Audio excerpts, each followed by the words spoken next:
Neil Berg has produced probably now over 1,000 shows and concerts.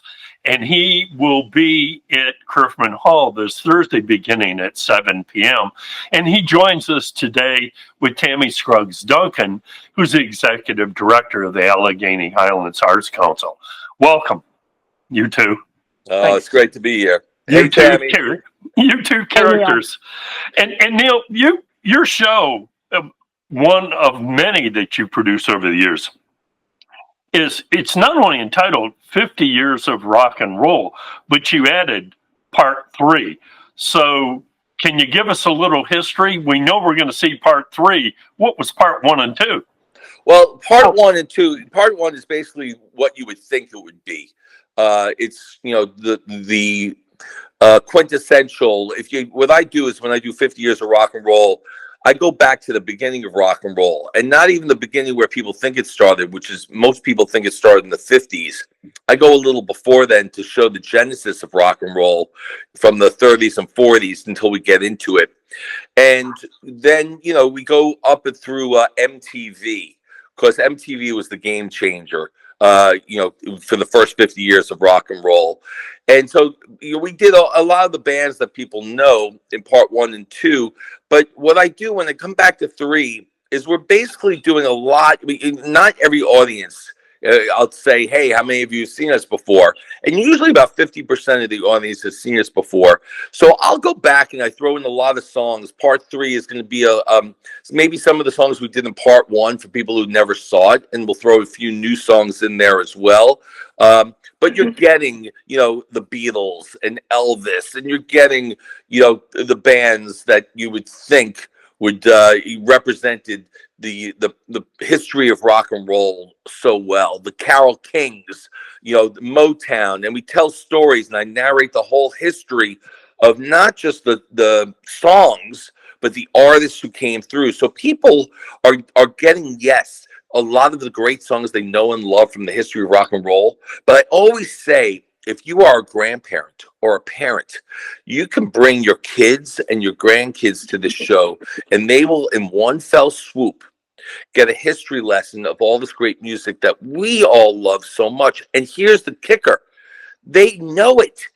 They know it because all this music has been used in television shows, in movies, in video games. It's been redone. So a lot of the songs that may have been from early rock and roll, a lot of people know just from living in our culture and in our country. People think of you as a music producer, among other things, and musicals. But the truth is, from the early days when you started banging on the piano with your watching your sister, I think you're a storyteller. Maybe perhaps a storyteller of equal repute. So is this a double whammy for you? You get to tell stories while and showing the music, huh? Yeah, I always say at the beginning of the show, it's half rock concert, but it's half Broadway show, because you're exactly right. What I was always interested was the story behind everything. And so I am absolutely telling a story. So people can get up, they can dance to the music, they can sing to the music, but they're also going to get a whole entire story, the story of rock and roll. And it is a double whammy. It's a very observant of you. And people love it. I hear equally. The music was phenomenal. Those singers are the best. Oh my gosh, that's the star from Rock of Ages. That's the star of this famous musical. This person. But oh my gosh, I loved your storytelling as much as I loved all that. So it's all of it combined. People can get to see literally. But I love what Tammy has done and the Arts Council have done is they had the foresight to be able to find shows like mine, which is really what you see on Broadway. You're going to get to see a Broadway show without having to get on a plane and go into New York City. And, it may not be the opulent sets. We don't need a set for this show. We do it on purpose. So we don't need a big set. But you're getting the stars, you're getting the talent, and you're getting the same quality that you would get if you went to Broadway and spent all that money to go there. That's And what's Tammy, how amazing. did you run into this character? Oh my gosh. Well, There's such a wide history of Mr. Berg's work. I tried to do a little research, and I said, how am I going to talk to somebody that's done like 50 things, and as well as ongoing projects? well, I go every year in January to a global marketplace for talent. And I think it was probably 2006, maybe, when I saw Neil and his Broadway stars in showcase there, and had to bring them here. So we went. He started out with 100 years of Broadway. We did 100 years of Broadway. Brought him back until we were at 105 years of Broadway. And then he came out with this rock and roll show. So we're on part three because this community has already seen part one and two. But the thing that he does, the magic that Neil has, is not only does he bring people that you would see in a Broadway playbill, that kind of talent here to our stage, but it is what the rapport that he has with the audience and what he does with that piano is miraculous. And so from the very first time in 2007, I think was the first year we came here, that you all came here. People just in the community just fell in love with him. So this year, I polled my season subscribers. We had one slot open. I polled them and I said, what of all that you've seen? And I've been doing this for 30 years. So I just asked them that in the 72 years the Arts Council's been here, what would you like to see come back? And they voted for Neil Berg's 50 years of rock and roll, part whatever he had to bring us. What a hoot, Neil! I mean, that is so. This reminds me. Some part of it is most of us of any age, the people above 60, we strum the air guitar in front of the mirror in our living rooms to the Beatles and the rock and roll thing, and you're kind of bringing back a little bit of that flavor plus everything else. So, I mean, this must be a real hoot for you to have that kind of, support. Way off. I mean, we're hundreds of miles from your home, and yet this is just something that everybody just can't wait to hear again.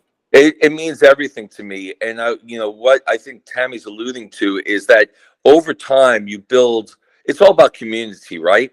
So I feel just as home now when I go to do the show there as I do in any place I play. It's actually even more special, and Tammy knows exactly what I mean, because when we're going into the nooks and crannies of the country, we realize what our role is and what the importance of it is to a community. People might not get a chance to get up to New York, so it's actually extra special for us when we go to a place that's really a little more not as accessible as a major city.